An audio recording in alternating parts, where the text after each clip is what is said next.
Video के साथ, और सब्जेक्ट का नाम क्या होने वाला है, मध्यकालीन हिंदी कविताएं।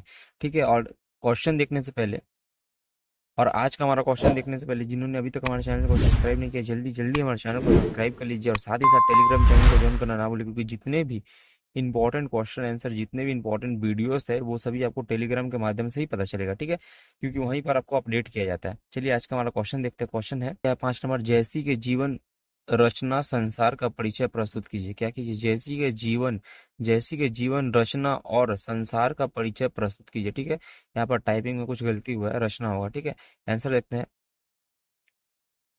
मलिक मोहम्मद जैसी हिंदी साहित्य के भक्तिकाल के प्रसिद्ध सूफी कवि थे। क्या थे? मलिक मोहम्मद जैसी जो थे, हिंदी साहित्य के भक्तिकाल के प्रसिद्ध सूफी कवि थे। उनका जो जन्म था लगभग 1495 ईसा पूर्व में उत्तर प्रदेश के रांची जिले के जैसी नामक स्थान पर हुआ था, जिससे उन्हें जैसी कहा जाता है। ठीक है, वे एक सूफी संत थे और उनके काव्य में प्रेम, भक्ति और अध्यात्मक का अद्भुत समन्वय देखने को मिलता है। ठीक है, आगे देखेंगे। जो थे जैसी मुसलमान होते हुए भी भारतीय संस्कृति और हिंदू धार्मिक प्रतीकों से गहरे जुड़े हुए थे। ठीक है, उनका जीवन सादगी और अध्यात्मक से ओतप्रोत था। ठीक है, जीवन अपनाए उन्होंने फकीरी जीवन अपनाया और साधना पंथ पर चलते हुए साहित्य रचना की। क्या कि उन्होंने फकीरी जीवन अपनाया और साधना पंथ पर चलते हुए साहित्य की रचना की। ठीक है, ये रचना संसार में देखेंगे, इसमें देखेंगे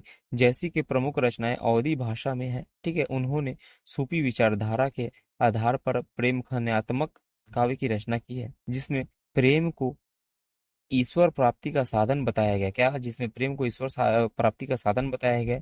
उनकी भाषा में सहजता, भावनात्मक गहराई और चित्रात्मक पाई जाती है। क्या? उनकी भाषा में सहजता, भावनात्मक गहराई और चित्रात्मकता पाई जाती है। उनकी काव्य रचनाएं प्रतीकात्मक रचनाएं जो है प्रतीकात्मक शैली में रची गई है।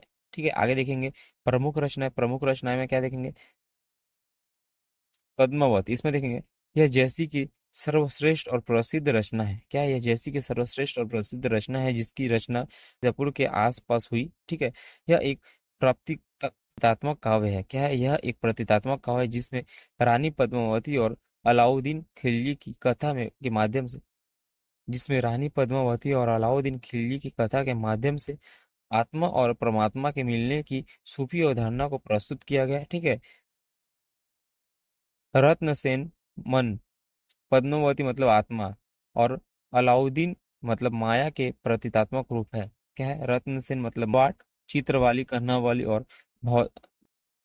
भक्तमाल, ये अन्य रचनाएं हैं जो कम प्रसिद्ध है, परंतु जैसी की रचनात्मक विधि को दर्शाती है। ठीक है, इसमें भी भक्ति, प्रेम और दर्शन की झलक मिलती है। आइए आगे देखते हैं, विशेषता क्या देखेंगे। जैसी की रचनाओं में प्रेम, त्याग, भक्ति और दर्शन का सुंदर संगम मिलता है। क्या मिलता है? जैसी की रचनाओं में प्रेम, त्याग, भक्ति और दर्शन का सुंदर संगम मिलता है। ठीक है, उन्होंने सूफी मत के रहस्यवाद को सरल, भावपूर्ण और लोक भाषा अवधि में व्यक्त किया है।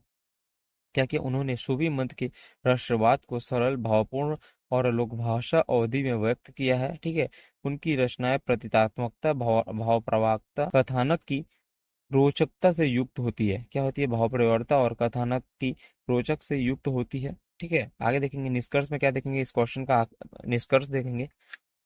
जैसी हिंदी साहित्य में ऐसे कवि हैं जिन्होंने सूफी प्रेम और भारतीय अध्यात्म को अवधि काव्य के माध्यम से जनमानस तक पहुंचाया। ठीक है, उनका अमूल्य धरोहर है। ठीक है, तो ये था आज का हमारा क्वेश्चन। जिन्हें भी हमारे ये वीडियो पसंद है, हमारे चैनल को अवश्य अवश्य सब्सक्राइब करें, और साथ ही साथ टेलीग्राम चैनल को ज्वाइन करना ना भूलें, क्योंकि जितने भी इंपॉर्टेंट अपडेट्स हैं वो आपको टेलीग्राम चैनल पर ही मिलेंगे। मिलते हैं एक और नए वीडियो के साथ, तब तक के लिए धन्यवाद।